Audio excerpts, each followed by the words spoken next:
Have you ever asked yourself, why do I keep falling for people who treat me badly? Let's talk about why it happens and what you can do to stop it, particularly if these individuals fall along the narcissistic spectrum. And what that means is that they have narcissistic traits or they would qualify for the full narcissistic personality disorder diagnosis. So, first, why does this keep happening? Sometimes we repeat patterns from our past because they're familiar. Now, human beings are adaptive. And in being adaptive, which is both good and bad, but we create patterns. And throughout our life, as we go through difficult situations or any situations, even good ones, we still develop patterns. And these patterns are those are our go-tos, right? They're our go-to patterns. And we go back to them and use them as we get older throughout our life. Now, ideally, what would happen is that as we get older, we adjust to our new surroundings. We adjust to our concept of self as we learn more about ourselves, as we learn more about how we want to interact the world, the type of relationship we want, the type of partner that we want, how we want to be treated, how we want to be spoken to, so on and so forth. But what happens is that these patterns, they impact not only our attraction to different people, but also our interaction patterns as well. So we end up with these same type of people over and over and over again. For example, if you grew up feeling like you had to earn love, you might pick people who make you work hard for their attention, for you to get some semblance of love and attention from them. And narcissists or people along the narcissistic spectrum are really good at being real charming at first, so you feel like that need is being fulfilled. But eventually, you kind of get confused because once they kind of have you in a little bit, it's like a spider's web. And once you get into the center of the spider web, it's kind of hard to get out. But the spider, in this case, is like, you're going to be fine. This is great. It's exactly what you wanted. Just come on in. No, it's great. It's fine. Come on. It's all right. And you're like, oh, okay. Something about this feels familiar. Something about this feels right. So you go deeper into the spider web until you're stuck in the middle, and now the spider's got you. And that's kind of how it happens over and over and over again. Now, what makes narcissists so attractive? Well, let's look at narcissism like chocolate cake. Chocolate cake can look really good, particularly, let's say you grew up in a bakery with all kinds of like different pastries and cakes and stuff, and that becomes your pattern. This particular cake has a really deep connection for you. It has a deep feeling for you. So you're like, that chocolate cake. I like the chocolate cake that looks big. Maybe it's got little chocolate chips on the side. Maybe you know that frosting inside, maybe it's got a little pudding frosting, so it's a little softer and yummy. And you're just like, that is my kind of chocolate cake. That is the chocolate cake that I like. It's the same thing with that spider and the web, that individual, and they have really good sniffers. So they can kind of sniff you out and they see what your needs are, and they're good at adapting to what you need to get you into the web. So they can feel real confident and exciting at first. It's like looking at that cake. You're like, man, looks like a really good looking cake. I'd like to have a piece of that cake. You know what I'm saying, right? Well, they might give you a lot of attention at first. It could be like love bombing, everything you wanted. So you feel like you're in this ideal relationship. Like it's super great. I'm finally getting everything that I want.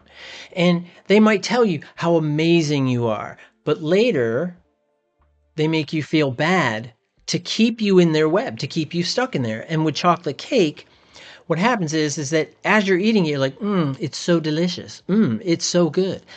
It's so yummy. I actually have a video on narcissism and the chocolate cake model of narcissism, which is actually a theory and approach. And I'll put the link at the end of this video so you can check it out. So you're eating that cake, and what happens is that you're in it, and you're kind of yummy, and it's kind of good. But then after a while, you're kind of like, oh, what did I do? You ever had that in a relationship where you're kind of like, oh my God, what did I do? I can't believe I'm in another relationship. Just like boom, boom, boom. Goes back to those patterns. Goes back to you having to realize the attraction to that. It's recognizing and spotting those patterns. And there's simple ways to recognize that you're choosing the same kind of partner first and foremost. And I want you to think about this as your red flag conditions, which would be they move too fast and shower you with compliments. Look, it's great to get compliments. I know. And I hope when you get a compliment, you take it. Don't take it so deep inside that it equates to who you are, because you have to know who you are. Easy to say, hard to do. Like, I get it. But when you hear those compliments, if it's too many, or it's just like mashed potatoes, a lot of food analogies today, but it's like mashed potatoes, really good with just the right amount of gravy on it. If the gravy's compliments and you're the mashed potatoes, it's like just pouring way too much gravy on yourself. You can't swim in gravy. Don't expect yourself to. Even though it might be warm and feel good for a minute, it's going to get sticky and gross after a while. You ever been in a relationship like that? Perhaps you have. And what's important is that over time, as you're with these individuals, they start to show evidence and indicators they don't really care about your feelings or your needs, that the relationship is really designed for their own justification of self. And that's what we see narcissists do, is that they get into these relationships, then they start to uncover a little bit about themselves. And you see that your feelings don't have as much importance as theirs. Well, you should be on an even keel, ideally. Sometimes things will change. Sometimes you'll need more attention. Sometimes they'll need more attention. That's normal.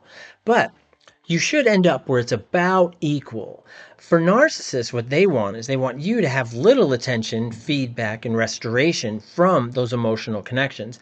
And they want a lot. So much so, going back to that spider analogy, it's like they're sucking your blood out. And you feel kind of withered and worn out. And another is that you'll get this feeling like you have to fix the relationship. You become the repair person of the relationship, because narcissists don't really take responsibility for a lot of things that they say or a lot of things that they do. We could even generalize, and we don't want to split, and that's black and white thinking, but we could say that in some cases, they don't take responsibility for any of their statements or any of their behaviors at all. And sometimes you'll see that. It depends upon the severity of the narcissism. So we want to put that in a real good context. But you should not feel like that the life of the relationship is on you. See, because that's not realistic. Because the relationship should be a balance. You're both responsible for it. You're both responsible for feeding it, and you're both, hopefully, getting something out of it. But remember, that disparity, it's not going to help you. You're going to feel that disparity and feel like, oh no, he or she's really upset. I really need to give more of myself to fix the relationship. Or if you hear comments like, well, if you would have done this, we wouldn't have this problem. Well, that's a big red flag. Big indicator.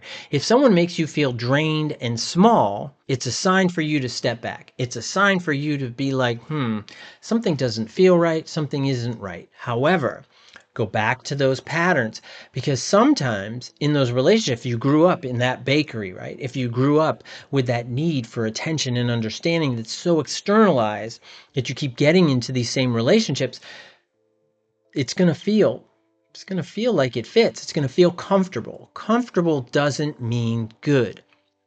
Comfortable means it's something you're used to, and it can be maladaptive. So it's important to be aware of that as well. Now, how are we going to break this cycle? What can I do to help you break this cycle? First, what we want to do is you got to notice those red flags that we just talked about. Then you got to set those boundaries. You're going to have to be able to say no when something feels wrong. Also, hard part, pair this with that second step, which is you're going to have to let those narcissistic, unhealthy individuals go. Let them go.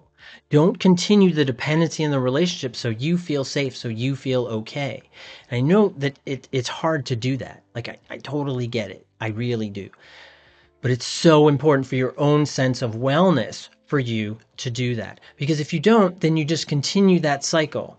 And if you continue the cycle with the expectation, a lot of people have this, as I've worked with a lot of partners of narcissists, and they have this expectation they can change them. Please don't do that, because that goes back to what we just talked about, that need to fix the person or the relationship. Don't do that. Could also be that I can then make this relationship okay if I could be more like this, that, this, that, this, that. In essence, what you're trying to do is change yourself into somebody else. Don't do that. Don't do that. Recognize your own sense of value. Recognize your own sense of purpose, and that it's okay for that person to go away, particularly if they're unhealthy. We don't want to embrace, you don't want to fill your heart with negative, painful people. You want to fill it with people that you can count on, people that you care about. And if you don't feel like you have those people, you can start by broadening out your interpersonal circle. If you're not sure how to do that, a mental health provider can be really helpful. I work with a lot of my clients on how we can build a more healthy, or a healthier, how's that? A healthier interpersonal circle. Absolutely, positively. It's okay to focus on yourself. Find friends and hobbies that really give you a sense of self, that build up your confidence in yourself. That's critical. When you know what you want and what you won't accept, having those clear boundaries, understanding what you want in a relationship, and painting that picture of that relationship, you can stop choosing people who hurt you and move closer to that vision that you have in your head of the relationship you want. Doesn't mean it's going to be like that all the time, right? We know that there's ebbs and flows. But when we take a step back and we look at it, are you able to see the picture, or most of the picture, that you want? And I think that's kind of the truth about the relationships, all relationships, yours, mine, everybody, is that when we step back, we see most of the picture that we want. It's not going to be everything. Nobody gets everything they want, right? It's just not going to happen. But you might get closer to what you need. How about a little Rolling Stones there for you, huh? Pretty good, pretty good. And, it's important, though, that I really want you to recognize that you deserve love and things that make you safe and happy. And you have to put yourself as a priority in order to do that. Doesn't mean you have to neglect everybody else. Making yourself a priority does not make you narcissistic. That is a fallacy that I confront with a lot of my clients that have this internalized idea that if I focus on myself, well, doesn't that make me narcissistic? No, because that would mean that you get your needs met by making other people feel bad, so you feel more powerful and more in control. And that's not what you want. And what I'd like you to do is put some comments in there. And have you ever noticed red flags in your past relationships? If so, what are some of your red flags? And let me know in the comments. Put them in there, because other people read those comments too, and they can be really, really helpful. I hope you found this helpful, and I'll see you next time. Thanks a lot. Bye-bye.